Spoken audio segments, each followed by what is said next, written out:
Hi everyone, I'm Caleb, and welcome to Columbia State Historic Park.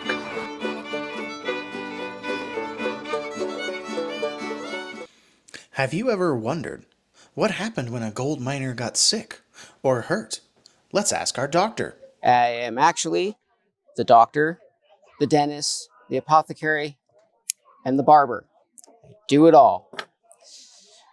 Currently, I'm measuring out here some mustard seeds. They're going to be ground and add to a water and starch mixture to make a plaster placed on the chest for asthma. We also are using sage for fevers. Chamomile is a calming, and lavender is calming and also reduces blood pressure. Citronella oil is used to expel worms from the digestive tract. And saffron is used for mood and depression. Many of these herbs can be taken as teas, which would be called a dilute dose. They can be mixed into an alcohol solution, which would create a tincture, which is a stronger dose. Or I could add these herbs with sugar, grind it into a fine paste, powder, add water, make a paste placed here,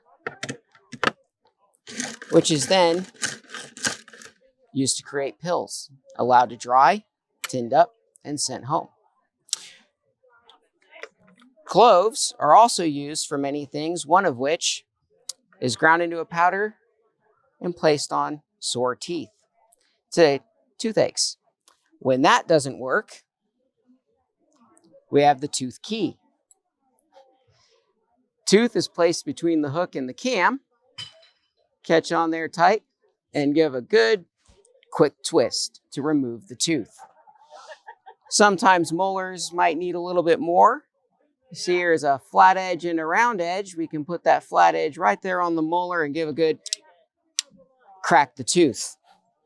Makes it a little bit easier to come out, though we may have to use this. When talking about removing things from the body, if someone were to receive acute lead poisoning secondary to penetrating trauma, also referred to as a gunshot, I will take my probe, place the probe into the wound to try and trace the path of the bullet. When I hit something hard, little twist of the probe. If the porcelain end comes out white, then that was bone. If it comes out gray, I have lead residue, which means I have found the ball.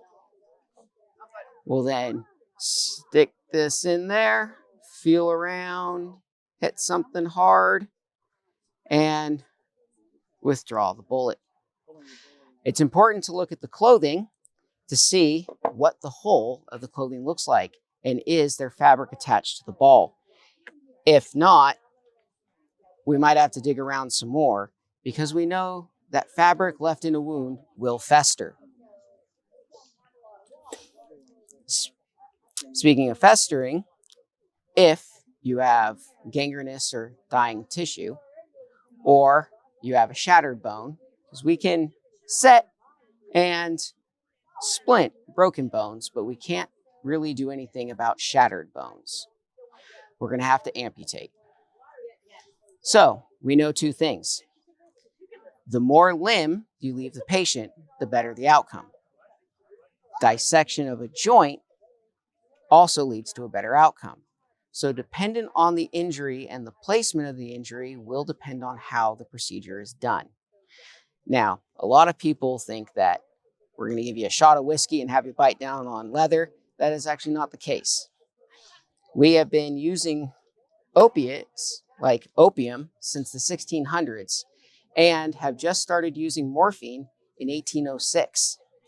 Also, though not prevalent here in California, the use of chloroform and ether is now happening in the cities, started in the 40s, for anesthetizing patients prior to procedures. So we're actually going to give you medical grade painkillers.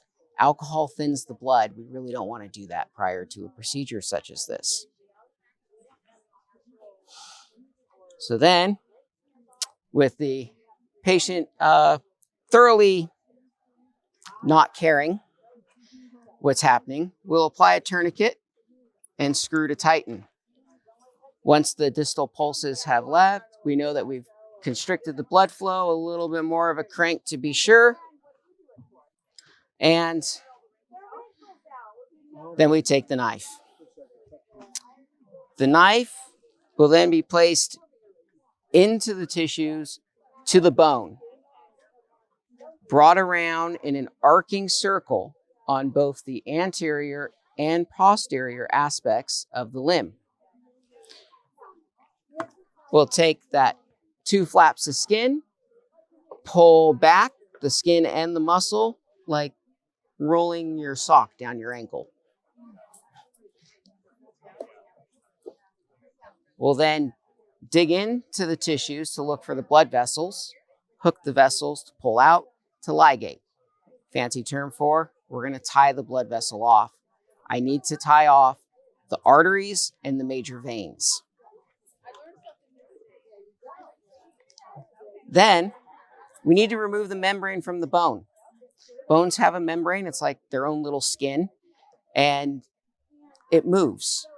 Saws don't like things that move. They won't actually cut, it'll tear. So we'll use a knife and we'll carve around the membrane from the bone and then use the saws. I have 3 sizes of saw. If it's a femur, we're going to use the big saw. Come into the area where the membrane has been removed, saw through the bone, and then take the file. We're going to file the edges of the bone. We want to remove any sharp edges and any burrs. A nice, soft, rounded end is what we're looking for. We don't want anything that's going to irritate the tissues when they're replaced. We'll loosen the tourniquet to see if the bleeding has stopped, if I've got all the blood vessels necessary. A little bit of bleeding that will clot and take care of itself isn't an issue. But if there's major bleeding or pulsating bleeding, I'm going to have to go and find any of those vessels I've missed. With no bleeding, we're going to now take those 2 flaps, and this is why it was important to have those curves. We're going to bring and drag that skin and muscle and tissue back down over the edge of the bone, bring the 2 rounded ends together, and sew. Now, if what has occurred is a head trauma or head injury, and you have a concussion, and it leads into unconsciousness, we're going to have to deal with pressure inside the brain. Your head is an enclosed little capsule, and there's only one hole. That's where the spinal cord comes out. And at the top of the spinal cord, the base of the brain, is the part of the brain that controls breathing and heart. So, as the pressure builds up in your head, it will push the brain through that little hole, crushing that area of the brain, and that can lead to death. So we have to relieve the pressure. Since I'm also the barber, I will shave the head in the area where the injury has occurred. Take the scalpel and do a semicircular incision. Want to make sure to leave a good size flap there, kind of like opening a can. You leave a little bit so you can peel it back.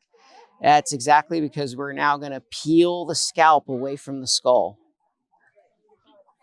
With the skull exposed, take the trephine here, place the spike against the skull, and drive the spike in. Index is the tool, keeps it steady as we start to cut the hole. Once I have a groove started, we're going to remove the spike, or that will defeat the whole purpose of the procedure. Spike removed, set the tool into the groove we've started, and continue to cut through the skull. Depending on where the bleeding is, I've evacuated the blood at that point, or we may have to cut through some of the membranes to allow the blood to come out. Once swelling has gone down, bleeding has stopped, we can cover that up. Now, we like to use coins. They're the right size, they're the right shape, and coins are made out of soft metals. I don't have to have blacksmithing tools to be able to form a coin the way I need to. Maybe give it a little bit of a dome shape, but really hammering the edges. We want to taper the edges down smooth, punch some holes in it because we're going to tack that coin to the skull, covering that wound. Flap the skin back over and sew in place. Now, at this point in time, we have no idea about microbiology. We have no idea about bacteria, viruses, germs of any sort. So none of these procedures are conducted in a sterile environment. However, one of the unintended consequences of using a coin is gold coins are too valuable to place in the head. We use silver coins. Silver has antimicrobial properties. So unintentionally, by using a silver coin, it tends to prevent infection of the surgical site. So that is a quick and dirty rundown of what a doctor here would be doing. I hope you enjoyed today's video. For more content like this, please hit the like button and subscribe, and check out our social media links below.